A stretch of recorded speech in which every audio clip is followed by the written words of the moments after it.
বর্তমানে আমরা চারিদিক থেকে শুধু একটাই কথা শুনতে পাচ্ছি যে copper will replace silver in future, যে ফিউচারে গিয়ে কপার সিলভারকে পুরোপুরি রিপ্লেস করে দেবে এবং নাকি ডোনাল্ড ট্রাম্পও সিলভারের পরিবর্তে ইউজ করা যাবে এমন একটি মেটালের খোঁজ পেয়েছেন।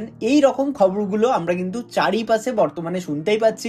তাই আমরা ইউটিউবের যতগুলো ভিডিওটিতে গোল্ড আর সিলভারের নিয়ে আলোচনা করেছি সেখানে আপনারা অনেকেই কমেন্ট বক্সে কমেন্ট করেছেন যে তাহলে কি সিলভারের ভবিষ্যৎ খুবই খারাপ, সিলভার কি একদমই ক্র্যাশ হতে চলেছে, এবং অনেকেই বুঝতে পারছেন না বিকজ অনেকেই ইনভেস্টমেন্ট অলরেডি করে ফেলেছেন এবং প্রফিট বুকও করেননি যে এখান থেকে সিলভারের আগামী দিনের ভবিষ্যৎ কি, এখান থেকে সিলভার কি আপসাইডে যাবে আবার নাকি আরো নিচের দিকে নেমে যাবে। তাহলে চলুন আজকের এই ভিডিওটিতে আমরা কিছু তথ্যভিত্তিক আলোচনা করব, যেখানে কিছু ফান্ডামেন্টালস আপনাদের সঙ্গে শেয়ার করব আর পাশাপাশি কিছু টেকনিক্যালস, যে টেকনিক্যাল চার্ট কি বলছে এবং সিলভারের আগামী দিনের ভবিষ্যৎ কি হতে পারে। সো দেখুন, আমি যেহেতু কোনো সেবি রেজিস্টার্ড অ্যাডভাইজার নই এবং এই ভিডিওটি শুধুমাত্র এডুকেশনাল পারপাসের কারণেই বানাচ্ছি, এটা কোনো বাই সেল রেকমেন্ডেশনস ভিডিও নয়। তাই যে কোনো প্রকারের ইনভেস্টমেন্ট করার আগে আপনারা আপনাদের ফিনান্সিয়াল অ্যাডভাইজারের পরামর্শ অবশ্যই নিয়ে নেবেন। তাহলে চলুন আর বেশি কথা না বাড়িয়ে দেখে নিই আমরা আগামী দিনে সিলভারের ভবিষ্যৎ কি।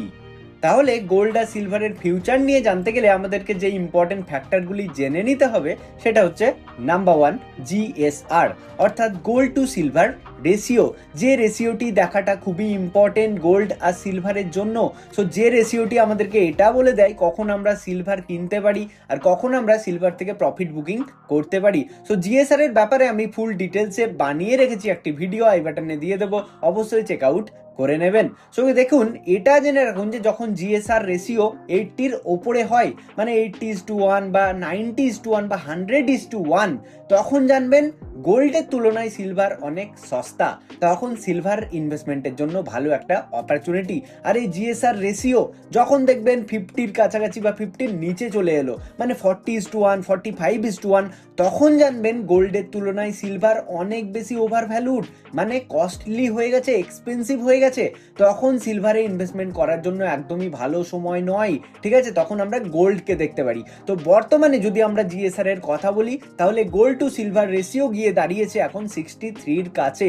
তো যখন সিলভার চলছিল 4 লাখ টাকা কেজিতে, মানে একদম অল টাইম হাইয়ে চলছিল, তখন যদি আপনি রেশিওটা দেখবেন তখন দেখবেন 50-র নিচে চলছিল।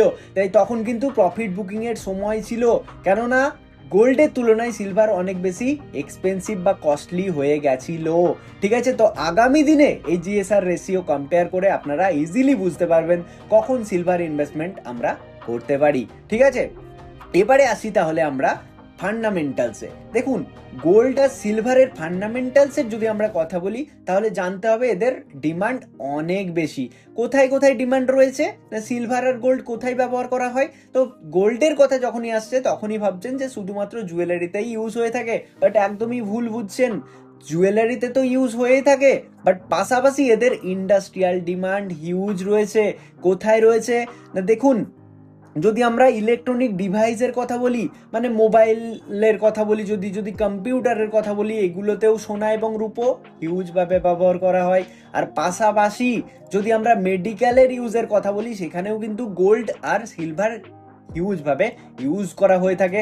আর পাশাপাশি গোল্ড আর সিলভারও কিন্তু ইনভেস্টমেন্টের একটা ভালো মানে অপশন, কেননা যখন শেয়ার বাজারের কোনো শেয়ার নিচের দিকে পড়ে বা শেয়ার মার্কেট যখন নিচের দিকে পড়ে তখন কিন্তু এই কমোডিটি মার্কেট মানে গোল্ড আর সিলভারের মতো জিনিসগুলো ওপর দিকে ওঠে। কেন এরকমটা হয়? বিকজ শেয়ার বাজারে যখন শেয়ারের দাম নিচে পড়ে তখন কিন্তু মানুষ সেখান থেকে টাকা উইথড্র করে সোনা এবং রূপোতে ইনভেস্টমেন্ট করে, তাই না? যে কারণে সোনা আর রূপোর দাম কিন্তু ওপরে থাকে। আর যখন গোল্ড আর সিলভার নিচে পড়ে তখন কিন্তু ইকুইটি মার্কেট উপরে যায়। তাই আপনি যদি আপনার পোর্টফোলিওতে একটা ডাইভার্সিফিকেশন চাচ্ছেন তাহলে কিন্তু ইকুইটি মার্কেটের পাশাপাশি গোল্ড আর সিলভারেও ইনভেস্টমেন্ট করার কথা ভাবতে পারেন। ঠিক আছে, তো যে কারণে কি হয় না, ইকুইটি মার্কেট বর্তমানে আমরা দেখছি সেভাবে রিটার্ন দিয়ে আসেনি আমাদেরকে 1-1.5 বছরে, যার পাশাপাশি গোল্ড আর সিলভার কিন্তু হিউজ পরিমাণে রিটার্ন ইনভেস্টরদেরকে দিয়ে এসেছে। ঠিক আছে, অর্থাৎ সেফ হেভেন অ্যাসেট বলা যেতে পারে। তো এবারে প্রশ্ন হচ্ছে যে তাহলে কি কপার সিলভারকে সত্যি রিপ্লেস করতে পারে? সো আমরা গোল্ডের সঙ্গে কথা বলবো না, বিকজ গোল্ড ইজ গোল্ড, তাই না? তো সিলভারের সঙ্গে যদি কম্পেয়ার করা হয় কপারকে, কেননা অনেকেই বলছেন যে কপার নাকি সিলভারকে পুরোপুরিভাবে রিপ্লেস করবে, and my answer is obviously no. কেন না? বিকজ দেখুন, কপার হচ্ছে আলাদা টাইপসের মেটাল আর সিলভার হচ্ছে অন্য রকমের মেটাল। তো কপারের নিজস্ব কাজ রয়েছে কিছু, আবার সিলভারের নিজস্ব কাজ রয়েছে। তো হ্যাঁ, এটা বলতে পারেন যে কোনো কোনো ক্ষেত্রে সিলভারের জায়গাতে কপার ইউজ হতে পারে, কিন্তু সব জায়গাতে ইউজ হতে পারে না। কেন পারে না? বিকজ দেখুন, আমরা যদি সাপোজ মোবাইলের কথা বলি, তাহলে মোবাইলের ভেতরে মাদারবোর্ড থাকে, চিপ থাকে, তাহলে সেই চিপে সিলভারই ইউজ হয়ে থাকে। কেন কপার ইউজ করা যাবে না? বিকজ কপার কিন্তু সিলভারের তুলনায় অনেক গরম হয়, তাই না? হট মেটাল দেন সিলভার। যার কারণে কি হয়, মোবাইলের চিপের কথা বলুন বা কম্পিউটারের যে সমস্ত মানে দামি দামি চিপগুলো হয় বা ভেতরের যে সমস্ত পার্টসগুলো হয়, সেখানে কিন্তু সিলভার দরকার হয়ে থাকে। আবার অপর দিকে যদি আমরা ওয়্যারের কথা বলি, মানে তারের কথা বলি, তাহলে আমরা জানি বিদ্যুৎ মানে পরিবহনে সিলভারের থেকে কপার বেশি ইফেক্টিভ হয়, যার কারণে কপার ইউজ হয়। আর পাশাপাশি যদি আমরা বলি এফিসিয়েন্সির কথা, মানে পারফরমেন্সের কথা, তাহলে কিন্তু পারফরমেন্সটাও খারাপ হয়ে যাবে। কেন খারাপ হয়ে যাবে? বিকজ আমরা দেখলাম সিলভারের তুলনায় কপার বেশি গরম, তাই মোবাইল হিট হয়ে যাবে এবং অনেক ক্ষতি হয়ে যেতে পারে। এবার হ্যাঁ, বলতে পারেন কোনো কোনো ক্ষেত্রে সিলভারকে রিপ্লেসমেন্ট করতেই পারে, কিন্তু সেটা করার জন্য 1-2 বছর নয়, কমপক্ষে 10-15 বছর সময় লাগবে কপারের, তবেই কিন্তু রিপ্লেস করতে পারবে, তাও কিন্তু পুরোপুরি নয়। তাই যারা ভয়ে রয়েছেন যে পুরোপুরি সিলভারের ডিমান্ড কমতে চলেছে, সিলভার ক্র্যাশ হতে চলেছে, সেরকমটা কিন্তু একদমই নয়। এর পাশাপাশি যদি আমরা টেকনিক্যালসের কথা বলি, তাহলে দেখব সোনার যদি আমরা চার্ট আপনাদের সঙ্গে শেয়ার করি, তাহলে দেখব বর্তমানে সোনা কিন্তু তার অল টাইম হাই থেকে অনেকটা বেশি নিচের দিকে পড়ে গেছে, বাট এখান থেকে আগেন বাউন্স ব্যাক দেখিয়েছে। ঠিক আছে, তো দেখুন, আমরা যদি এনেবল করি আমাদের মুভিং এভারেজের লাইন, দেন দেখবো এখানে 50 দিনের মুভিং এভারেজ কিন্তু চলছে আপসাইডে, অ্যান্ড 200 ইএমএও কিন্তু চলছে আপসাইডে, অর্থাৎ 200 দিনের মুভিং এভারেজ এবং 50 মুভিং এভারেজ কিন্তু রাইজিং এ রয়েছে। মানে বলতে পারি না যে এখান থেকে গোল্ড কিন্তু নিচের দিকেই পড়বে। কখন বলতে পারি? বিকজ যদি এই যে আমরা দুটো লাইন দেখতে পাচ্ছি, এই দুটো লাইনকে যদি নিচের দিকে ব্রেকডাউন দিয়ে ক্লোজ দিয়ে দেয়, তখন বলবো যে হ্যাঁ, ডাউন ট্রেন্ডে কিন্তু গোল্ড চলে এসেছে। এখানে আমরা বলতে পারি না যে সোনায় ডাউন ট্রেন্ড এসছে, কেননা দেখুন, আমরা যদি লং টার্মে চার্টটা শেয়ার করি, তাহলে দেখবো প্রত্যেকটা সময়ে কিন্তু এই দুটো লাইনকে, মানে যে 50 এমএ এবং 200 ইএমএ রয়েছে, সেটাকেই কিন্তু রেসপেক্ট করে মার্কেট ওপর দিকে চলছে। ঠিক আছে, সো দেখুন, এই হচ্ছে ব্যাপার। এবং এখানে এই জায়গাটাতে আমরা যদি দেখি একবার, যে এই জায়গাটাতে আপনি লক্ষ্য করুন, এখানে কি হয়েছে না, 50 আর 200 ডিএমএ কে ক্রস করে নিচের দিকে এসছে, তাই কিন্তু একটা ডাউন ট্রেন্ড আমরা দেখেছি। বাট বর্তমান সিচুয়েশনে আমরা কিন্তু সেরকমটা কিছু দেখতে পাচ্ছি না, যার কারণে আমরা বলতে পারি না যে হ্যাঁ, সোনাতে ডাউন ট্রেন্ড চলে এসেছে। আর যদি পাশাপাশি আমরা কথা বলি সিলভারের, তাহলে দেখুন সিলভার কোথায় চলছে, একদম 50 এমএতেই সাপোর্ট নিয়ে কিন্তু দাঁড়িয়ে রয়েছে, ট্রেড করছে।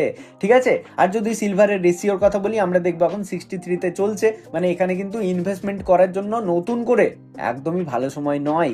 ঠিক আছে, একদমই ঠিক শুনছেন। তো যারা ইনভেস্টমেন্ট করে রেখেছেন তারা কি করবেন? তারা লং টার্মের যদি কথা ভাবছেন, দেন এই সমস্ত লেভেলগুলোতে যখন পাবেন, মানে ধরুন এই লেভেলটার কথা বলছি, বা এই লেভেলে যদি কখনো আসে মার্কেট নিচের দিকে, তখন কিন্তু এভারেজ করার কথা ভাবতে পারেন এসআইপি মোডে। মানে একবারে সমস্ত টাকা ইনভেস্টমেন্ট করবেন না, অল্প অল্প করে ইনভেস্টমেন্ট করতে পারেন। তাতে কি হবে, যদি এখান থেকে মার্কেট বাউন্স ব্যাক দেখায়, তখন কিন্তু একটা ভালো মতো রিটার্ন আমরা আর্ন করতে পারি।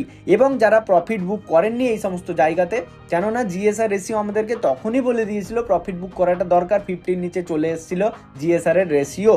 তো দেখুন, যারা প্রফিট বুক করেননি শর্ট টার্ম ইনভেস্টার, এখানে কিন্তু ফ্রেশ এন্ট্রি বানাবেন না একদমই।